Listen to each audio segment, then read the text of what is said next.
Hey everyone, welcome to Our Small Footprint. My name is Nyssa, and if you're new here, we are a family of 8 who live off-grid in Australia.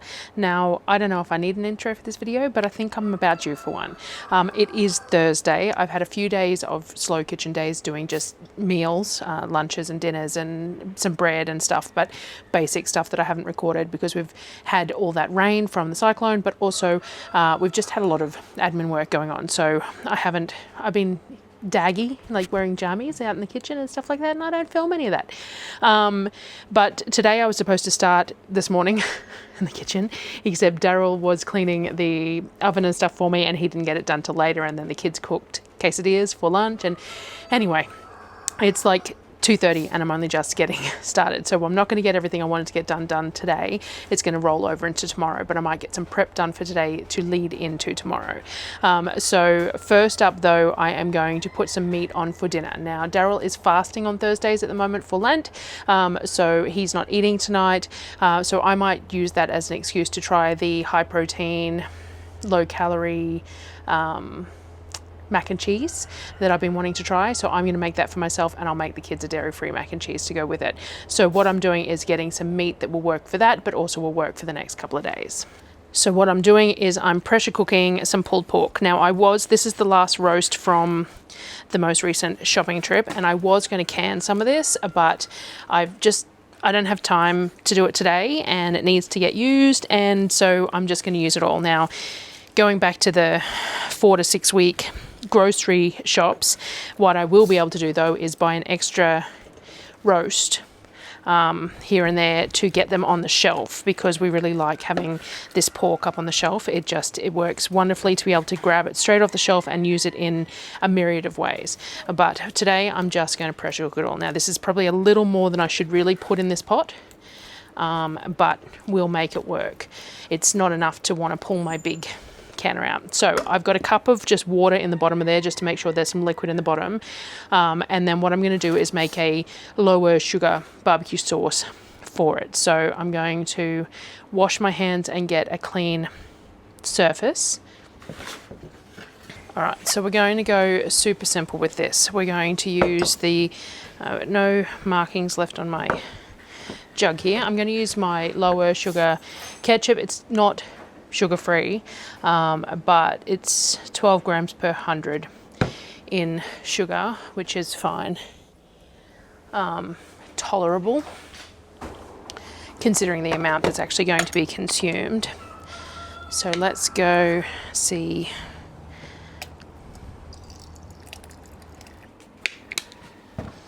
So we've got about 250 grams of that ketchup, which will be around about a cup's worth of ketchup.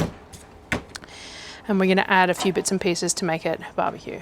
We're going to add some acidity with the apple cider vinegar. And what I'm going to do is that the ketchup that I mostly emptied, I'm going to put this in and shake it to make sure we use all that up.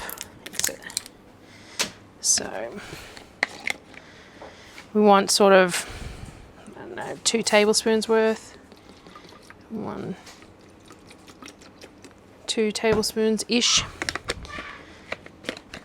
I'm just going to shake that up to make sure we get all of that ketchup out of there. Don't waste it. All right. Then what else we're going to add is we're going to put some of the homemade Worcestershire sauce. We're going to be generous with that, sort of 1 tablespoon, 2-ish. We're going to put a little bit of liquid smoke in there. You don't have to, but I do have it, so I'm going to use it. Just a tiny bit, half a teaspoon-ish. We will taste it. We're going to put some garlic powder in here. It's onion. Where's my garlic powder? Garlic powder.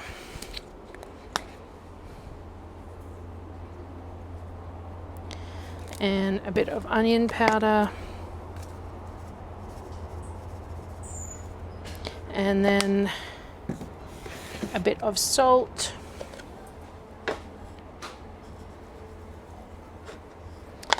I'm gonna put a little bit of molasses because we would normally add brown sugar to this. I'm going to put some molasses. I'm going to taste this before I add any sweetener though. Because we're used to not having things particularly sweet, and because that ketchup does have some sugar in it, it may not need anything else added to it. All right, might just add a couple of teaspoons just to take, that's got a like a jaw-pinchingly tart flavour to it. So I'm going to add just a tiny bit of monk fruit probably. So just got a little bit of powdered sweetener just to make it easier to blend through.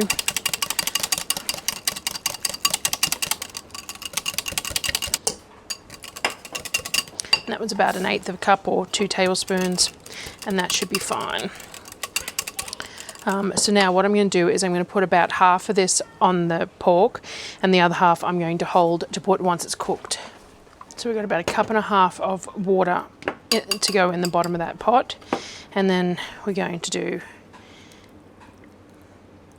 sort of that much, probably a little bit over the half mark, but that's fine. We just wanted a little bit to mix through once we shred the pork. I can always make up more if need be. If I use this, I'm not going to be able to use it back in the sauce, but that's fine. And then we're just going to put that over the top, and as it cooks, it's going to go through. Now, it's not going to be excessively flavoured, but it's going to have a little bit of flavour in there, and then I've just managed to splash myself everywhere. And then we've got the extra barbecue sauce, and I can always make more to mix through it in the end, but we'll have some nice tender pulled pork. So now I'm just going to put this on the stove. I'm going to cook this for 90 minutes once it hits pressure, because we want it pulled, we want it to just fall apart, and then I'll show you once it's done. Now this is an 8-quart Presto pressure cooker. Susan sent me this from Amazon, and I use it a lot, and I'm very grateful for that one. But I can use my pressure canner to pressure cook food.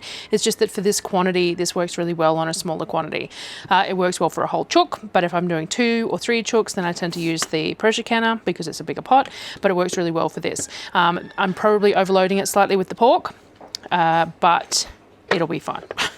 It's not quite enough pork that I want to put it in the bigger canner, because it tends to burn at the bottom because there's just too much space in the canner. But something a little bit bigger than this would probably be good for this sort of a size meal, but I don't really need more than 1 pressure cooker, do I? And realistically, I could just do less, but this pork needs to be done today, tomorrow. It's a date on it. So you can freeze these chunks of pork as is, and you can stick them straight in the pressure cooker frozen, which is something that I do quite regularly as well, but we're going to get the big meat order next week, so I sort of want the space in my freezer for that. So we're going to do the whole lot. We're going to get it up to pressure and pressure cook it for 90 minutes. Something else that I need to get done, and I haven't gotten it done, is the hummus in a jar. I didn't buy the kids any hummus this month because I was going to make some and I haven't got around to it yet. So I bought chickpeas to be able to can hummus. So instead of just canning chickpeas on their own, because we don't really use chickpeas in anything else, I can them as hummus. So it's going to be a mix of garlic and sesame seeds and the chickpeas and stuff, but we need to soak them first. So the recipes are American, of course, so they say about 1.5 pounds fills 6 pint jars. So I'm going to do 3 pounds worth.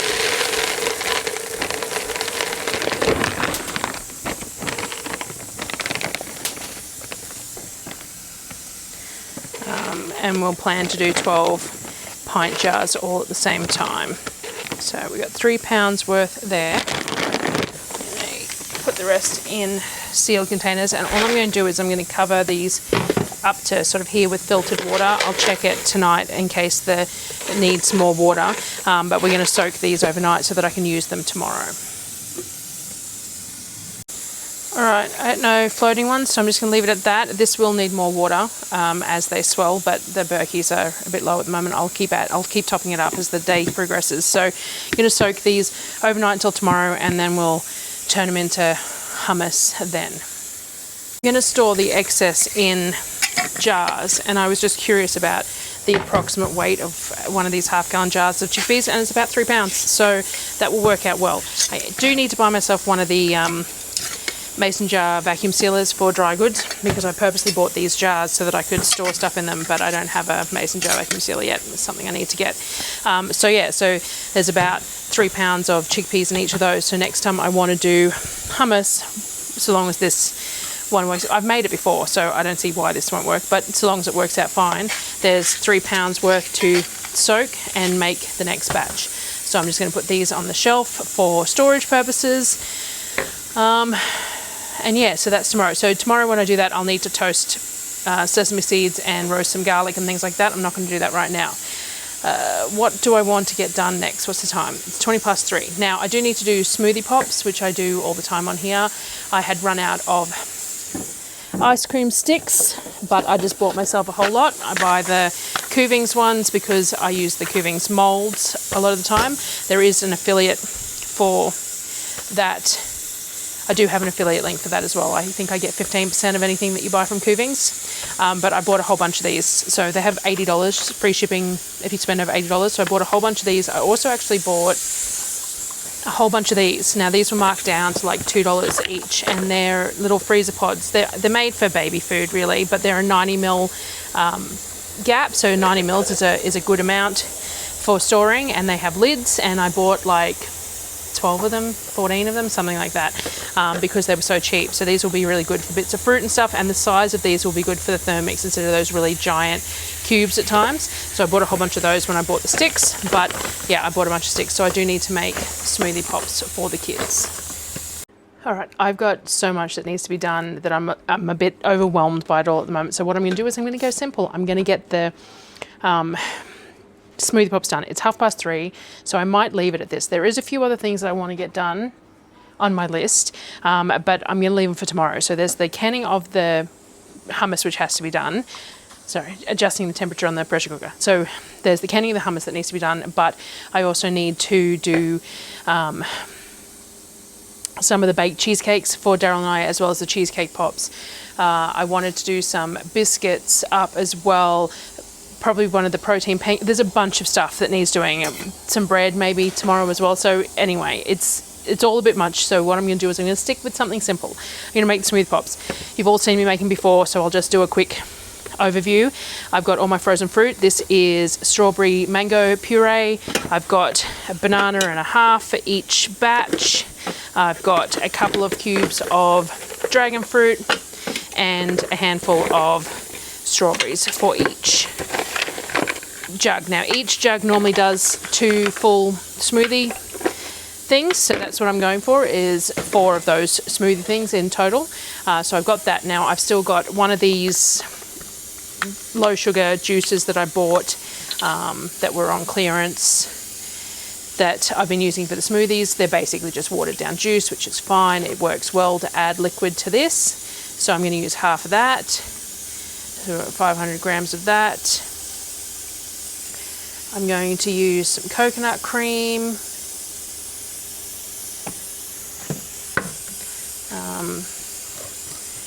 Probably a whole one, I think. Looking at the liquid levels, yeah. And I might top that up with water as well. I'm going to use some of the protein powder. We've got Macro Mike protein powder. Not sponsored because they won't sponsor me. I did ask. But we've got a big scoop of that in there. We're also going to add some chia seeds when I can find them. And I've got some dates as well. So I did like a date caramel. Actually, I wonder if I've got date caramel left in the fridge. I've already handled these now, so we're just going to add dates to this one. And I need to find the chia seeds. That was me. We moved the chia seeds out of the container into a Tupperware container and I'd forgotten. So chia seeds. So I might top that up with just a little bit of water up to the max line, and then we're going to give it a blend. Alright, so we do speed 10 for 30 to 60 seconds, double check that all the fruit has been broken down, and then we just pour it into the molds.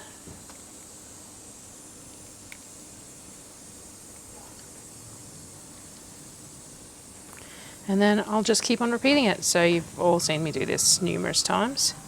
All right, so these are the ones that have the lids that go on top with the sticks in them. So these ones were from Amazon. I put a link to these last time I did them because I got a lot of questions. I'll try and remember to do that again. That they go on sale regularly. We have 6 sets of them, which means that I can do big bulk batches regularly, and they're a snack that the kids can have as many as they want. Some of the kids are more inclined to eat them than others, and some of the kids eat them, like will eat 3 or 4 a day, and that's fine. Each of the cavities of these is quite small, so this only makes about 2 litres of smoothie. It's a 2.2 is the max fill line on these jugs, and we've got 24 here. So the portion, I'm not doing that math in my head, but the portion of those is pretty minimal, 90 mils or so, bit more than that maybe.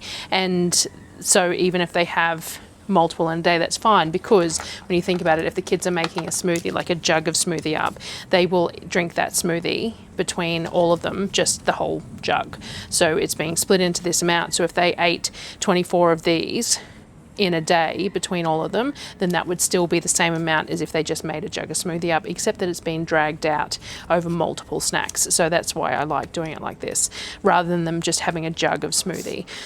Whilst there's nothing wrong with what's in that smoothie, or even the portions of that when you split it into 6 different cups, this works better. It's more efficient, and it's better for spreading out the protein load and the fruit load throughout the day.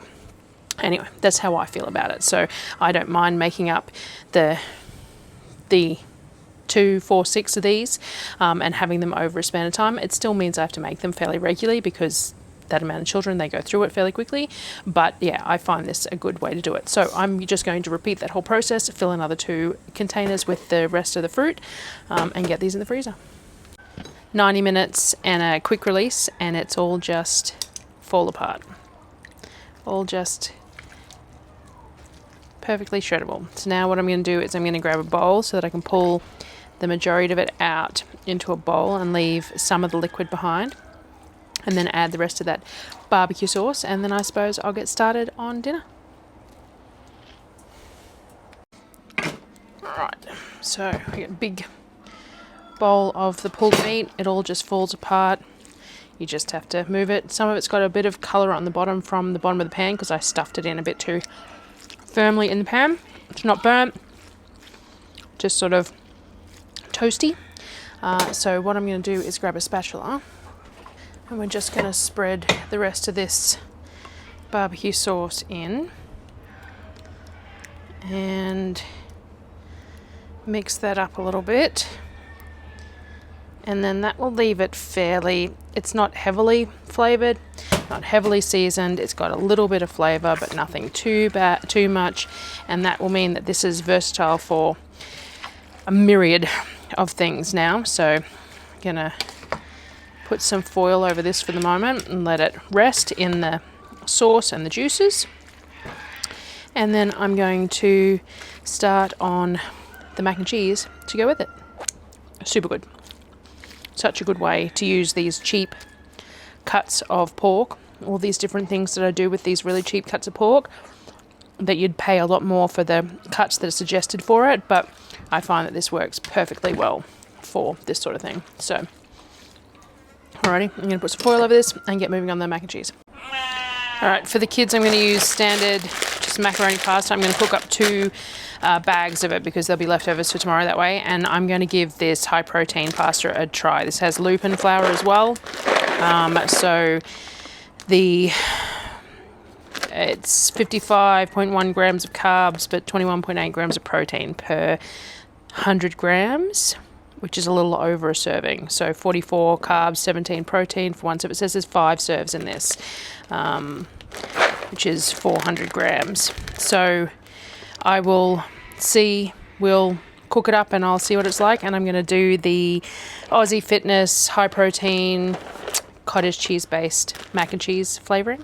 And I'm going to cook up a dairy-free cheese sauce for the kids. A basic one in the Thermomix with a bit of flour and stuff in it to thicken it. They like it, so we're going to do that. So first of all, I'm going to get some water on the boil. Now I do have a baguette left from the other day that the kids haven't eaten, that I'm going to turn into breadcrumbs before I start the sauce. So breadcrumbs, I like to season the breadcrumbs for the kids' mac and cheese, a bit of garlic, a little bit of salt, a little bit of paprika if I can find it, a little bit of onion powder,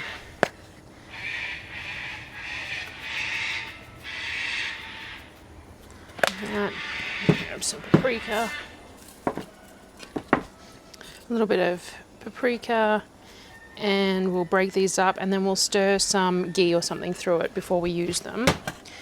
So let's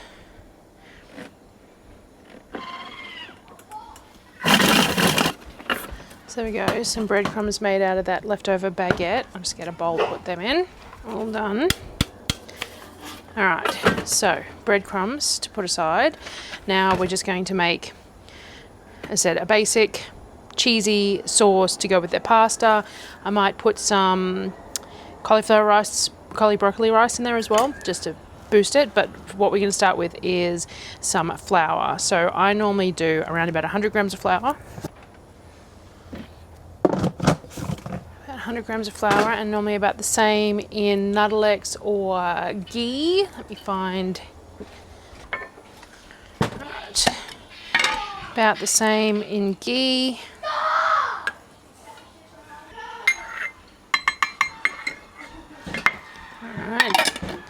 Actually, while I've got that out, I'll just put a little bit of that through the breadcrumbs as well. Mix that through. That helps them to brown up nicely.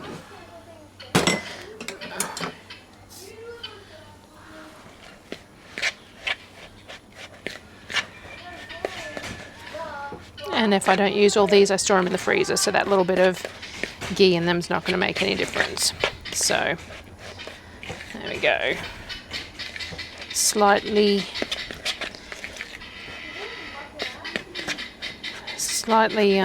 enriched breadcrumbs there, so that one's done.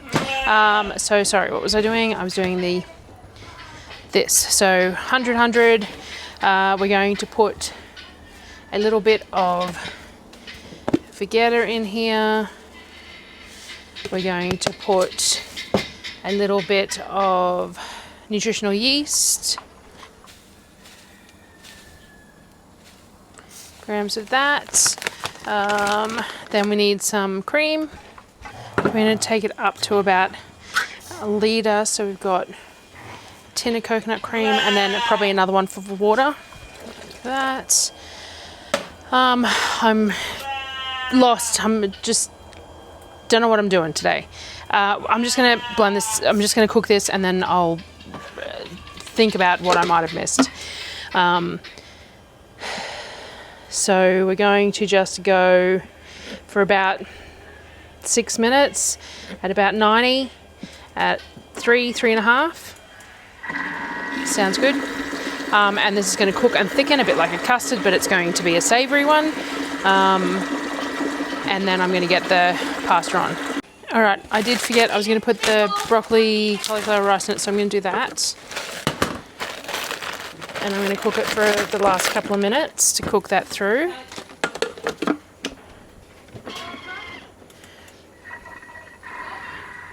And then I've got some egg yolks to add to it as well. And while it's spinning, I'm going to add those egg yolks. So I've just got 3 egg yolks there. This will just make the sauce richer. It'll cook through as it's spinning. And there we go, the nice rich cheesy pasta sauce. That's for the kids. Now, the one that I need to make is cottage cheese based and needs to be blended, and I don't appear to have a clean Thermomix bowl, so I'm going to have to empty this one out and wash it before I can make my sauce up. So first up, I'm going to get their pasta drained and into trays with the sauce with the breadcrumbs on top. Alright, so we've put half the pasta here. We'll put theoretically half the sauce as well. Though we might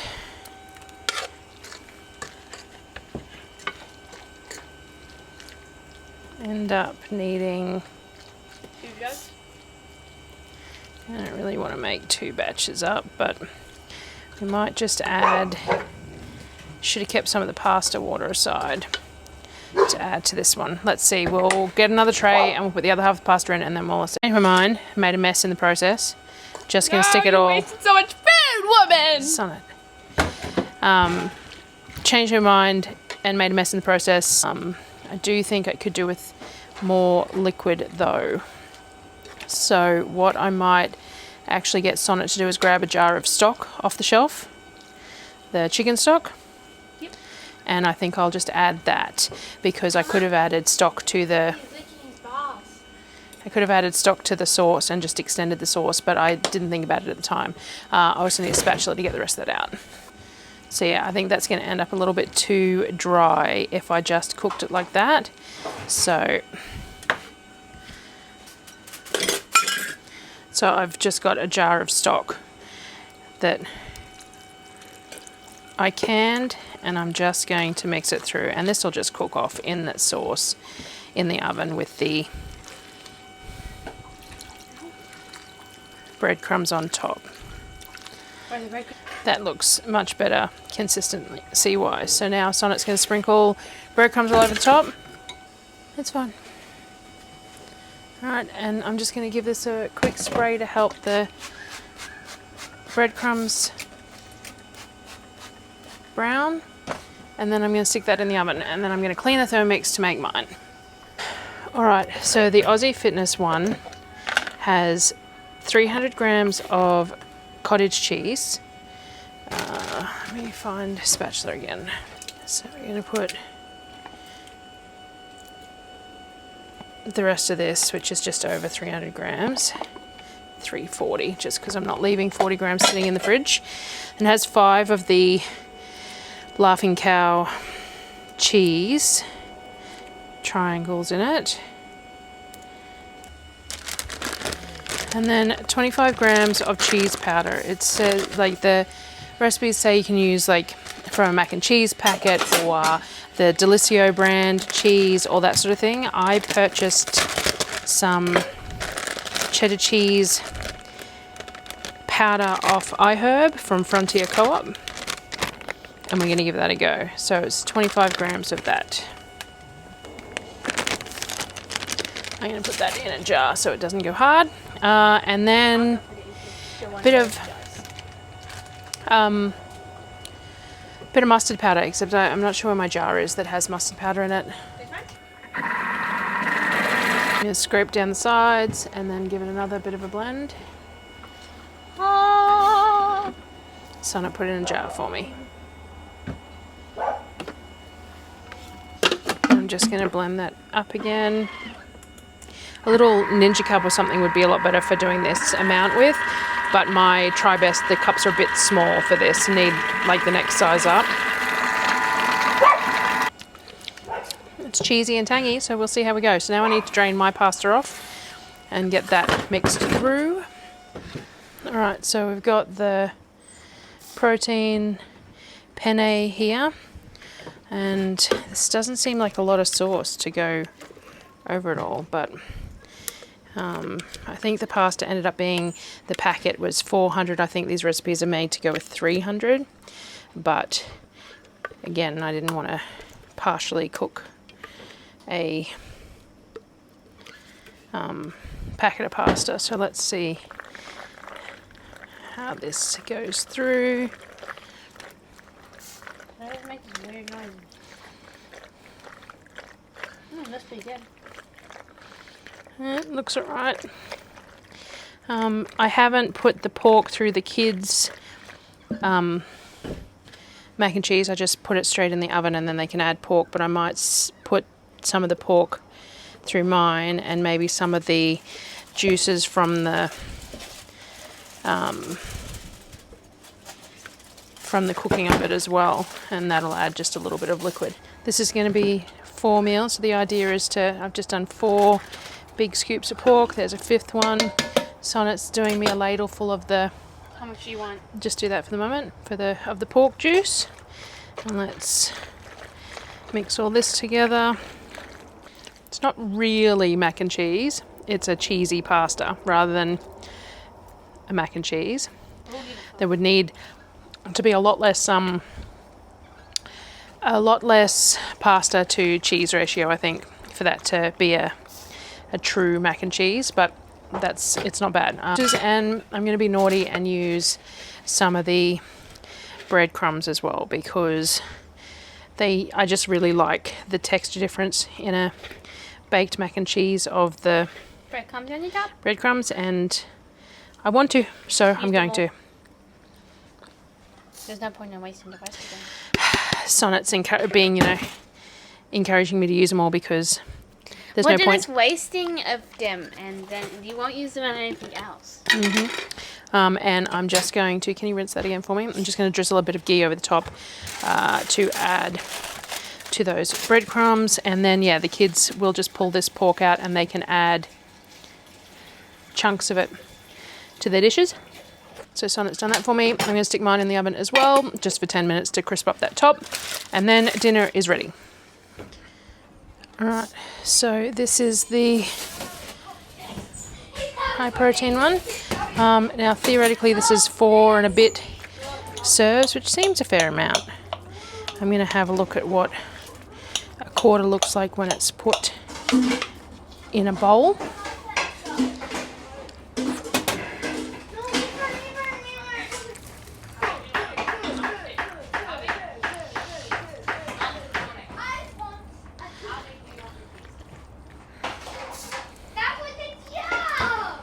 That's around about a quarter, or a little bit less, which is a significant serving size. So we're going to give that a go. I'm going to put this aside, and I will split it up for meal prep to be used another time, and we'll see how we go with that.